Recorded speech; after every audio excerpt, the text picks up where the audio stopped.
Welcome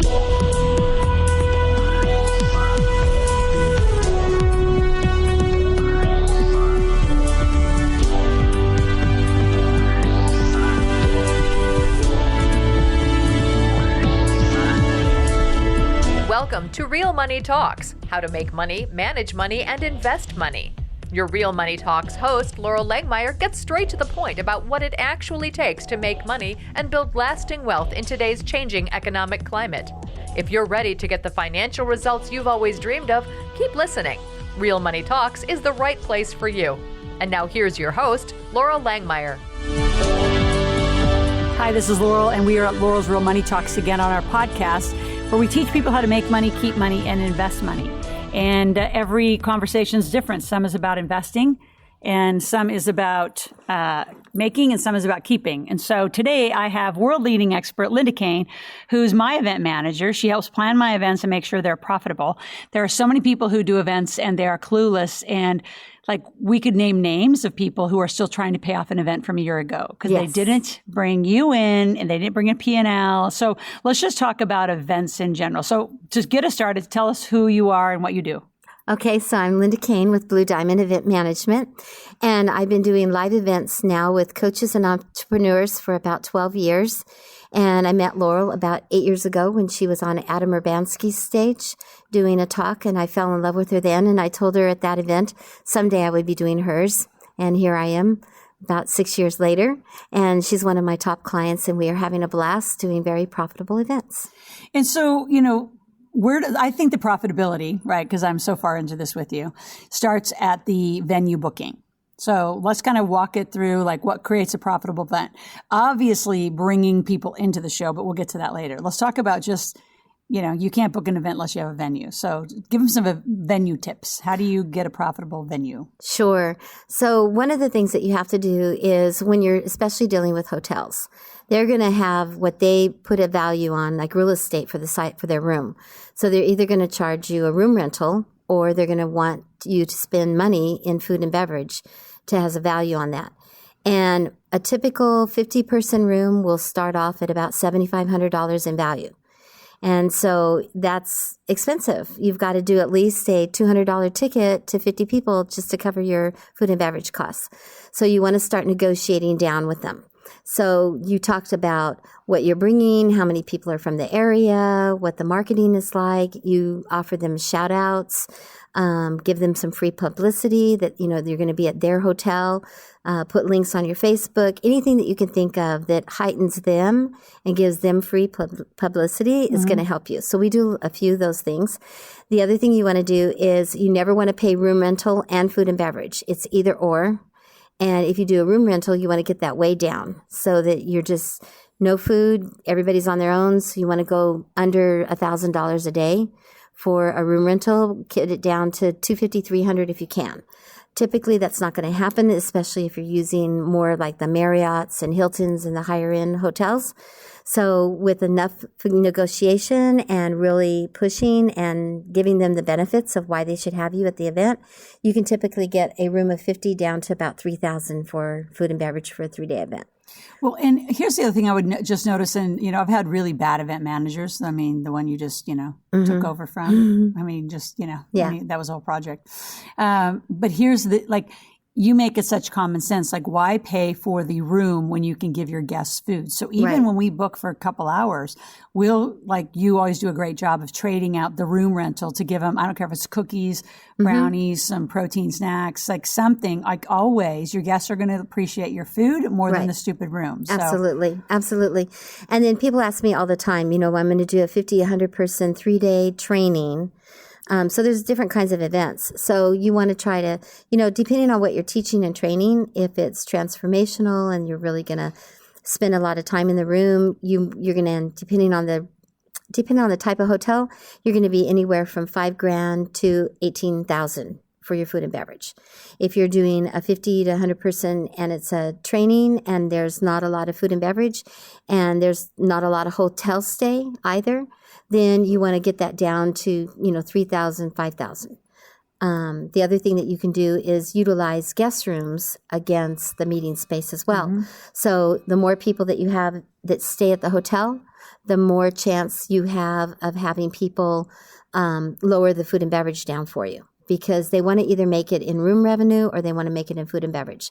But at all costs, stay away from paying both food and beverage and room rental. Or securing hotel rooms. Right. Because if you don't book them, then you're stuck with them. Right, exactly. So go for the minimum on those as well. So let's talk about other profitability areas. So, or actually expense areas. So if venue's one, what else do you find that people make mistakes on? And where I'm going to guide you is probably AV, because I don't think, like, we buy our own. Yeah. We haul our own stuff around. Audiovisual is another one. Hotels will charge you. There's rack prices out there. So what that means is if you were to go to a regular audiovisual company, they're going to give you a quote, let's say $6,000 for a 3-day event to $9,000 for, 2 screens, cameras. I scream at that. Yeah, 2 screens, cameras, all of that, mics, everything that you need. You see at a typical show in town, but they're going to charge you 3 times. So they're going to charge you that rack price every day. So all of a sudden, your $6,000 quote at a hotel is going to end up to being $12,000 to $15,000.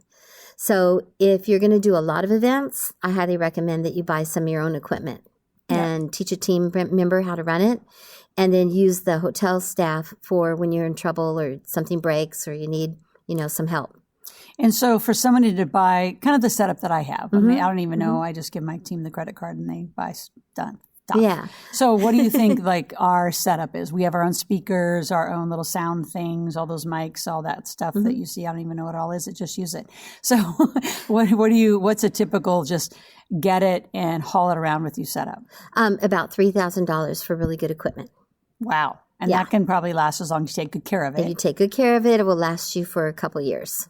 Perfect. Yep.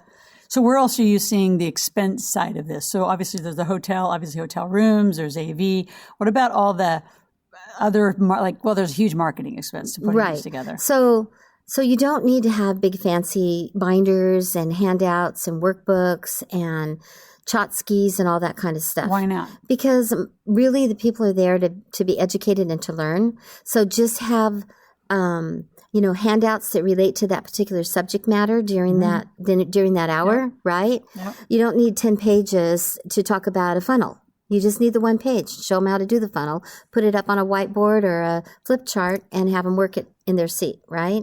So you can save expenses that way. You also can get sponsors to help out with some of that as well. They can have a registration sponsor, and that covers your badges and your lanyards and, a gift bag or something like that for them to carry things in. The other thing where you can, the biggest thing that I see on expenses is all the things that once you get on site that you forgot that you needed and wanted. Like what? Let's make a list. So folks, if you're enjoying this, get a pen and paper. Right. So audio patch, right? So if you didn't think about, we'll just use the hotel sound. Well, they might charge you $65 for everything that you plug into the walls. So any electrical cord that you plug into the wall for charging your laptop, for setting up your iPhones, any kind of charging, things like that. Those are house sounds and house drop fees. So you want to check those out. People forget about that. They don't ask those questions. They get on site. You need electricity, and the hotel's going to charge you for it. So that's one area. The other thing is you decide that, you know what, let's go ahead and have another coffee break this afternoon at $85 a gallon. Send people to Starbucks or across the street to, grab a bag and go and get a coffee, because that's going to add up really fast. So really doing a budget ahead of time. And I know people are like, I don't want to do a budget, but know your back end. What do you want to make at the event and how are you going to get there? And then reverse engineer it. So if you want to make a 6-figure event and say you want to clear $100,000, then work all of your costs back from there.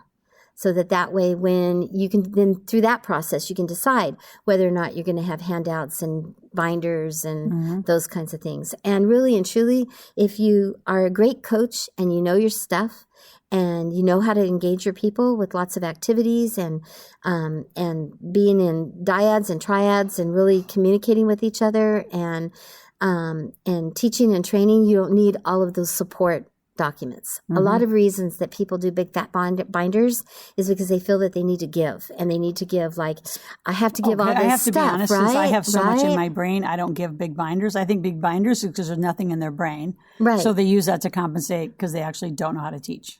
And there's a lot. possibly. Well, I know you're being nice. Yeah, I am. I'm just... I'm being a high But that's my point. I'm being a high critic of my colleagues who actually say they know a lot and they don't. But that's my point. You don't need the fluff. It's going to go on a shelf. And there may be 5 or 6, there may be 5 or 6 or 10 people in the room that will actually take all the notes. You know, those kids in school, Yep. They took all the notes and stuff, which is great. But at the end of the day, if you're really teaching and training, just a few handouts to give support where support's needed, and really just bringing people into those learning sessions, and you can save a bundle there, because printing costs for binders and things like that in a room of 100 can run you upwards $2,000, $3,000. Yep, I know. And you can put that into marketing, because really that brings us really back to the main point, is filling the room. And you want qualified people in the room. And that means that you don't really need to have a room of 100 in order to have a six-figure weekend. You could have a room of really good 30, 40 qualified people, high-end qualified people that are right for your program, and you're going to have the six-figure weekend that you want. But if you do bad marketing and you get, as we've recently experienced, and you throw anybody and everybody and their mother and brother and cousin and aunt and uncle in a room, you're going to have all these expenses, and you're not really going to make the money that you want to make. And you're not going to have the qualified people. So 2 other topics. What should people, just on a range, because you've done so many events, so give some pricing for, say, a 1-day, a 2-day, a 3-day, like what should anyone listening that's wanting to put on an event or is putting on events, just what are some guidelines on pricing? Mm-hmm. So you should plan for around $3,000 to $5,000 for a 1-day. And that's a full 1 day. That's you spending the night someplace, maybe a team member or 2, or are you talking about just... No, I'm talking about the other side. Like what should they charge a client to charging come? a client. I'm sorry, great. Yeah. Off of the expense side on the income side. I forgot that transition. Yeah, here we go. Okay. So to the income side. Okay, the income side. So you want to charge a minimum for a 1 day. You want to charge a minimum of, $47 to $97 a day. And then upsell them into, maybe a $997 package or a VIP day. You can sell them into like a $3,000 VIP day. Sells really well from a 1 day. From a 2 day, then you can do more like a 147 ticket up to a 197 ticket, and then you can sell them into more of a 6-week type training program, or even a longer program, or a full VIP day. So like a $5,000 package. On a 3-day program, there's 2 different models that people like to use. One is the refundable ticket, where they're saving a seat for $197, and when they come, they get it back. That works really good, and that formula works really good as long as you are able to cover all of your other costs through sponsorships and or program buy-ups. Then otherwise, you charge a $97 ticket and have people come. Okay. Last topic before we are ending, sponsorship. Everyone wants to know. I'm sure we could do our own, just solo podcast about that. But in a few minutes, sponsorship, how do you get it? And what are some of the criteria? So the best sponsorships are those from people that you know. They already love, like, and support you. And start there. And from there, then it grows by, word of mouth. People come, they have a good experience. The best thing for sponsors are to make sure that your sponsors are really well taken care of. And in this industry, people tend to do not such a good job with that. And so it's hard to get repeat sponsors. So you want to make sure that in order to get a $3,000 or a $5,000 sponsor, and these are sponsors who are not having stage time. These are sponsors that are just supporting the event. So you want to make sure that they get visibility, they get announcements from stage, people have traction, they know where they're at, they're in the foyer or they're in the room with you. They, they get something in your binder. If you're not doing a binder, then you have to do extra shout outs from stage. You can put it on the website. And you put it on the website, exactly. Really give them a lot of traction and love and as much visibility to the audience as you possibly can. If you're combining that with a speaker spot, and I don't really recommend more than 3 speaker spots on a 3-day event, because it's really about you. You want them to be there with you and learn from you and buy your stuff. You don't really want to provide a stage for everyone else to come and sell their stuff, right? So you have to be real careful about that. But let's say 2 to 3 people in a 3-day weekend can support your event. Those can be spots anywhere, again, from 3,000 upwards to 10,000, depending on your credibility and what kind of audience you bring to the sponsors. And you want to make sure then that they get the proper amount of stage time, always have a break after whether they're selling or not, always have a break so that they have time to connect with the audience. And the sponsors that do the best and support you the best are the ones that come and stay the whole 3 days. Absolutely. And have a booth and are there and they manage. And they really get engaged. The ones, I call them the one-hit wonders. They come in, they say their spiel, they present and they leave. The audience will buy, but there's a disconnect. Yeah. So Linda, thank you. I appreciate it. And all of you, you've been at Laurel's Real Money Talks. And if you've enjoyed this and you want to connect with Linda directly, you wanted to run an event, however you want to do it, you can go to asklaurel.com, put in your name, your phone number, your information, and say, I want to talk to Linda. I want to have a private conversation. And we will make sure that she gets your information and can connect with you. So Linda, thank you for being here. And all of you, you're at Laurel's Real Money Talks. We'll talk soon on the next podcast. Thank you, Laurel. It's always fun as always. Thank you.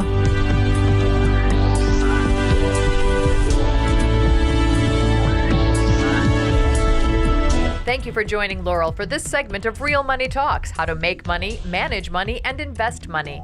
To continue this new conversation and to find free resources to support your wealth creation, visit asklaurel.com/podcast gifts.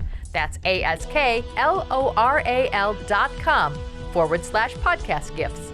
Thanks for listening and join us again soon. New episodes are released every week.